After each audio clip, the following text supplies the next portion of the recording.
446 میں آ کر شیعوں کی حکومت کو ختم کیا تغرل بیگ سلجوکی نے۔ سلجوک مسلمان ہوئے تھے محمود غزنوی کے دور میں، سلجوک ان کے بڑے کا نام تھا۔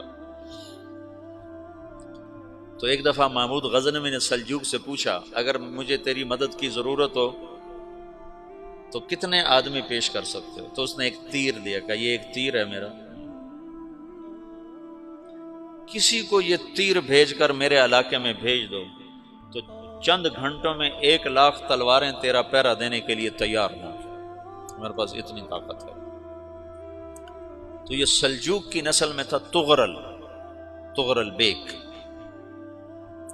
اللہ تعالیٰ نے جب عرب زوال کا شکار ہو گئے اور ضعف کا شکار ہو گئے، جیسے بڑھاپے کا کوئی علاج نہیں، جب قوموں پہ زوال آتا ہے تو اس کا بھی کوئی علاج نہیں، پھر اور قوم کو جگہ ملتی ہے۔ جیسے بڑھاپا ایک فرد پہ آتا ہے، ایسے بڑھاپا قوم پہ آتا ہے۔ قوم کا بڑھاپا جوانی میں نہیں لوٹ سکتا، جیسے فرد کا بڑھاپا جوانی کی طرف نہیں لوٹ سکتا، قوم کا بڑھاپا جوانی کی طرف نہیں لوٹ سکتا، کوئی علاج نہیں، نئی نسل کا آنا ہی علاج ہے۔ تو عرب دھل چکے تھے، 600 سال بہت ہوتے ہیں حکومت کو، اپنی صفات گم کر چکے تھے، اب نئے خون کی ضرورت تھی۔ تغرل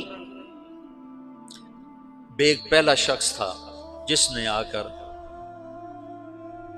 اہل سنت والجماعت کو استحکام بخشا، شیعوں کی حکومت کو ختم کیا، بغداد سے، شام سے، ان سارے علاقوں سے۔ صلاح الدین ایوبی نے اسماعیلی شیعہ کی حکومت کو ختم کیا، مصر۔ العاضد ان کا آخری خلیفہ تھا صلاح الدین ایوبی، نور الدین زنگی رحمۃ اللہ علیہ کا پروردہ تھا، اس کا دوست تھا، اس کے دوست بھی تھا، بچہ بھی تھا اس کے سامنے، زیادہ لکھنے پڑھنے کا شوق تھا۔ پھر اللہ تعالیٰ نے اس سے کام لیا اور اس کو مصر کا گورنر بنا کے بھیجا، مصر کی مدد کے لیے بھیجا۔ تو وہاں اس نے صلاح الدین ایوبی نے وہاں ختم کیا، تغرل بیگ نے یہاں ختم کیا۔ تو پھر سلجوک جو تھے نا یہ اقتدار میں آئے، ادھر ختم ہو گئی سلطنت بنو عباس کی، مصر ایک چھوٹی سی ترکوں کی سلطنت۔ تو اللہ تعالیٰ پھر مرکزیت کے لیے ایک نظام چلایا،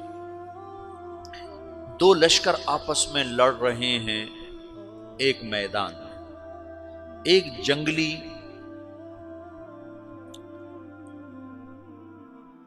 بدوؤں کا قافلہ، جنگل کے لوگ اپنے قبیلے کو لے کر، ایک جنگلی قبیلہ اپنے سردار کے ساتھ نقل مکانی کر رہا ہے ایک جگہ سے دوسری جگہ۔ اللہ کا نظام کہ یہ لوگ چلتے چلتے چلتے اس وادی میں پہنچ گئے جہاں جنگ ہو رہی ہے، دو لشکر آپس میں لڑ رہے ہیں۔ جب یہ وہاں پہنچتے ہیں تو ایک لشکر کے قدم اکھڑ رہے ہیں اور دوسرا غالب آ رہا ہے۔ ان کو نہیں پتا شکست کھانے والے کون ہیں اور فتح پانے والے کون ہیں، ان کو نہیں پتا۔ اس جنگلی قبیلے کے سردار کا نام بھی تغرل ہے، تغرل۔ تو یہ سردار کہتا ہے جو شکست کھا رہے ہیں ان کی مدد کرو، کچھ پتہ نہیں کون ہے، کہتا جو شکست کھا رہے ہیں ان کی مدد کرو۔ تو 400 وحشی جنگلیوں نے فاتح لشکر کے پیچھے حملہ کر دیا۔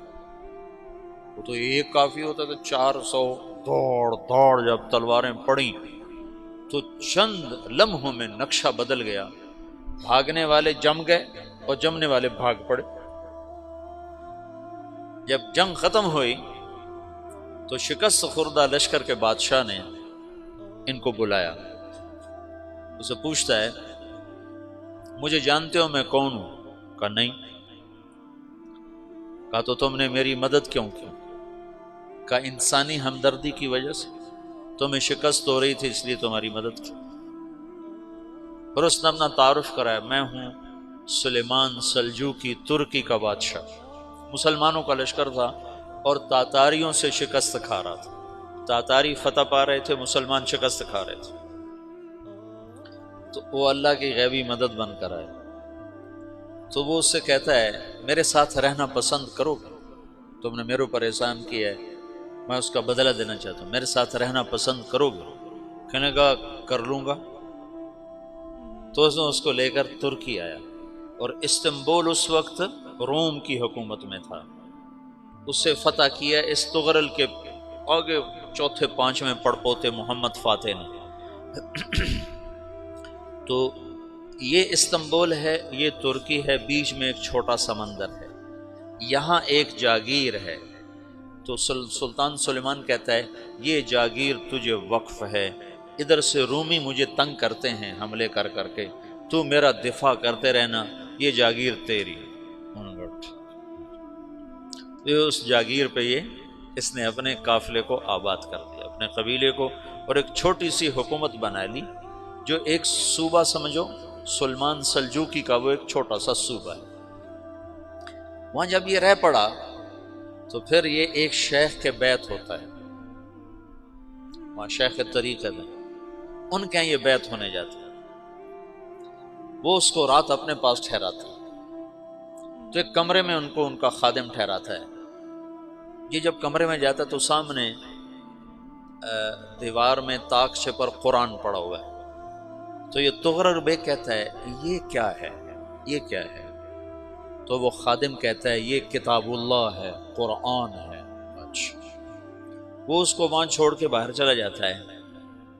وہ دیہاتی آدمی، جنگل کا رہنے والا، پہلی دفعہ زندگی میں قرآن دیکھا، وہ کہتا ہے یہ قرآن ہے، اللہ کی کتاب ہے، میں اللہ کی کتاب کے سامنے سو جاؤں، کتنی بے ادبی ہے۔ تو اس نے ایسے قرآن اٹھایا اور سر پہ رکھ لیا اور کھڑا ہو گیا، ساری رات قرآن سر پہ رکھ کے کھڑا رہا۔ رات کے پچھلے پہر اس کو خواب آیا، کھڑے کھڑے اس نے دیکھا کہ اس کی پشت سے ایک چاند نکلا اور شیخ کی بیٹی کے سینے میں جا کے اتر گیا۔ پھر اس لڑکی کے سینے سے ایک درخت نکلا جو پھیلتے پھیلتے پھیلتے 3 بر اعظم پہ چھا گیا، افریقہ پر، یورپ پر، ایشیا پر۔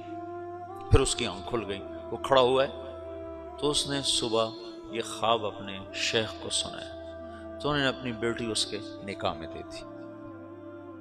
اس بیٹی سے ایک بچہ پیدا ہوا، تغرل بیگ نے اس کا نام رکھا عثمان، عثمانی ترک نام سنا ہوا، جو میں نے کل بتایا تھا کہ 1924 میں وہ خلافت ختم ہوئی۔ تو ایک بیٹا پیدا ہوا عثمان۔ عثمان نے پھر ایک نئی اسلامی حکومت کی بنیاد رکھی جو 1924 تک چلتی رہی، کوئی 800 سال یہ حکومت چلی۔ تو حکومت کا شیرازہ بکھرا، لیکن پھر جڑ جاتا تھا، اور وہ قرن اول والا جوڑ کبھی نہ پیدا ہوا، ٹکڑے بن گئے۔ ان ٹکڑوں میں اللہ لوگ پیدا کرتا رہا جو دعوت دیتے رہے، دعوت زندہ رہی۔ جو تربیت کا نظام تصوف کے ساتھ تھا اب وہ تبلیغ کے ساتھ،